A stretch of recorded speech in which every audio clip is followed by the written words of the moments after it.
सर्व नमामि दानप्रियमिष्टदेवं नमामि सोमेश्वरं स्वतन्त्रम् उमापतिं तं विजयं नमामि नमामि विघ्नेश्वरनन्दिनाथं पुत्रप्रियं तैशिरसा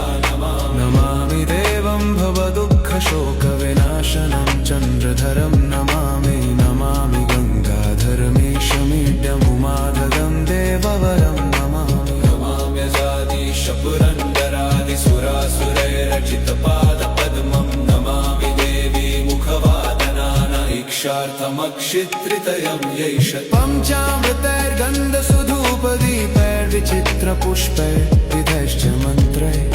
अन्नप्रकारैः सकलोप